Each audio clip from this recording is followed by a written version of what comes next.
దీర్ఘకాలంగా దాదాపు 3 సంవత్సరాలుగా పెండింగ్లో ఉన్న డీప్ ఓషన్ మిషన్ను యూనియన్ క్యాబినెట్ అప్రూవ్ చేసింది. భారతదేశానికి ఈ మిషన్ సైన్స్ అండ్ టెక్నాలజీ సంబంధించి, ఓషన్ టెక్నాలజీకి సంబంధించి, ఓషన్ బయాలజీకి సంబంధించి చాలా కీలకం. ఈ డీప్ ఓషన్ మిషన్లో ఇప్పుడు అప్రూవ్ చేసిన మిషన్లో ఒక ఇంపార్టెంట్ పాయింట్ ఏంటంటే, ఓషన్లో 6000 మీటర్ల లోతుకి వెళ్ళి పరిశోధించగల సబ్మెర్సిబుల్ వెహికల్ కూడా పర్మిషన్ ఇచ్చారు. అంటే ఓషన్ లోపలికి ఒక వెహికల్ వెళ్ళి దానిలో క్రూ కూడా వెళ్తారు. ఇది అన్మ్యాన్డ్ కాదు, మ్యాన్డ్ వెళ్ళి ఓషన్ సీబెడ్కి వెళ్ళి పరిశోధనలు చేసేంత శక్తి గల ఒక వెహికల్ని తయారు చేయడం కూడా ఈ మిషన్లో ఒక భాగం. యాక్చువల్గా సెంట్రల్ ఇండియన్ ఓషన్ రీజియన్లో దాదాపు 75,000 స్క్వేర్ కిలోమీటర్స్కి పాలీమెటాలిక్ నాడ్యూల్స్ని ఎక్స్ప్లోర్ చేయడానికి 3 సంవత్సరాల క్రితం ఇంటర్నేషనల్ సీబెడ్ అథారిటీ వాళ్ళు భారతదేశానికి పర్మిషన్ ఇచ్చారు. అయితే అప్పటి నుంచి కూడా ఈ మిషన్కి 8,000 కోట్ల ఖర్చు అవుతుంది, 9,000 కోట్ల ఖర్చు అవుతుంది అని చెప్పి చాలా వార్తలు వచ్చాయి.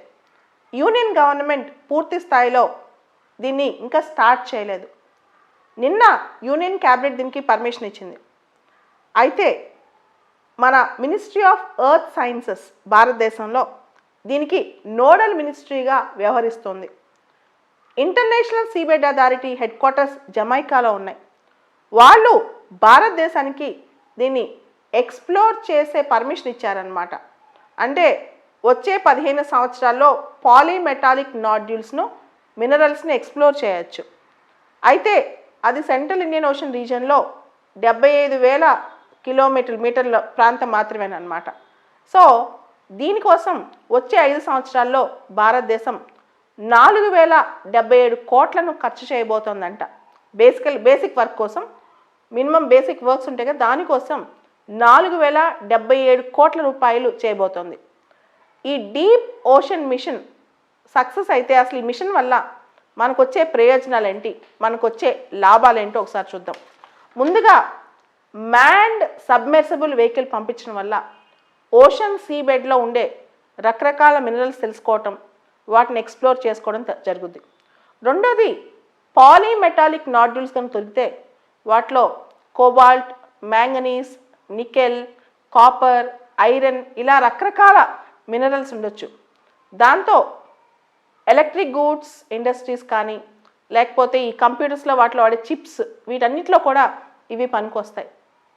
మూడోది సముద్రంలో ఉన్న ఫ్లోరా, ఫానా, మైక్రోబ్స్, వాటి సస్టైనబుల్ యూజ్ గురించి కూడా మనకి రకరకాల ఇన్ఫర్మేషన్ వస్తుంది.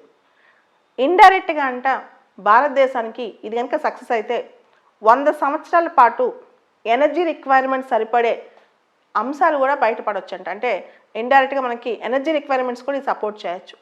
దాని తర్వాత ఓషన్ బయాలజీ, ఓషన్ ఇంజనీరింగ్లో కొత్త టెక్నాలజీస్, కొత్త నాలెడ్జ్ దీనివల్ల రావచ్చు.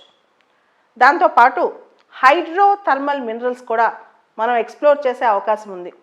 ఒక్కసారి కనుక ఈ ఓషన్ బయాలజీకి సంబంధించిన నాలెడ్జ్ మనం సంపాదిస్తే, ఓషన్ ఇంజనీరింగ్ సంబంధించిన నాలెడ్జ్ మనం సంపాదిస్తే, భవిష్యత్తులో ఇంటర్నేషనల్ సీబెడ్ అథారిటీ పర్మిషన్ తీసుకుని ఈ ఓషన్స్ని కమర్షియల్ యూజ్ కోసం వాడుకుని ఇంకా ఎకనామికల్గా కూడా మనం పైకి రావచ్చు.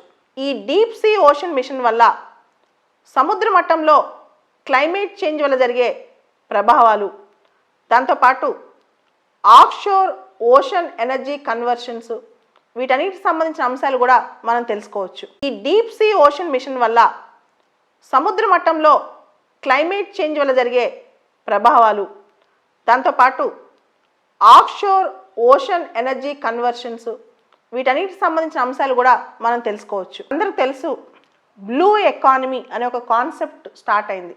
బ్లూ ఎకానమీ అంటే ఓషన్స్ను, సముద్ర జలాలను స్ట్రాటజిక్గా, ముఖ్యంగా ఆర్థిక పరంగా అభివృద్ధి చెందడానికి వాడుకోవడాన్ని బ్లూ ఎకానమీ అంటారు.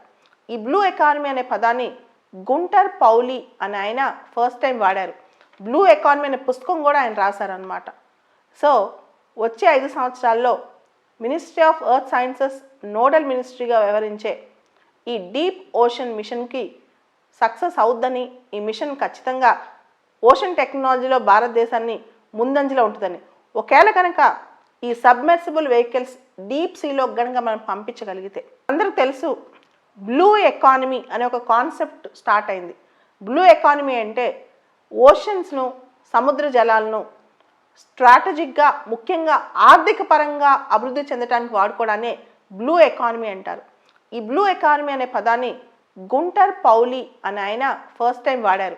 బ్లూ ఎకానమీ అనే పుస్తకం కూడా ఆయన రాశారనమాట. సో వచ్చే 5 సంవత్సరాల్లో ministry of earth sciences nodal మినిస్ట్రీగా వ్యవహరించే ఈ డీప్ ఓషన్ మిషన్కి సక్సెస్ అవుద్దని, ఈ మిషన్ ఖచ్చితంగా ఓషన్ టెక్నాలజీలో భారతదేశాన్ని ముందంజలో ఉంటుందని, ఒకవేళ కనుక ఈ సబ్మెర్సిబుల్ వెహికల్స్ డీప్ సీలో కనుక మనం పంపించగలిగితే, ప్రపంచంలో అతి కొద్ది దేశాల వద్ద మాత్రమే ఈ టెక్నాలజీ ఉంది. ఈ టెక్నాలజీ ఇండియా పైచేయి అయ్యి భవిష్యత్తులో దీనిలో కూడా ఇండియా రాణించే అవకాశం ఉంటుంది. మనందరికీ తెలుసు స్పేస్లో ఇస్రో వాళ్ళు ఇప్పుడు ప్రపంచంలో చాలా దేశాల చేత జేజేలు పలికించుకుంటున్నారు. అలానే ఈ డీప్ ఓషన్ మిషన్లో కూడా, అంటే సముద్రం మట్టంలో సీబెడ్ దగ్గరికి వెళ్ళి దాదాపు 6000 మీటర్స్ లోతుకు కూడా వెళ్ళి వీళ్ళు రీసెర్చ్ చేస్తే కనుక దానిలో కూడా భారతదేశం ఒక ప్రామాణికాన్ని స్థాపించుద్దని కోరుకుందాం.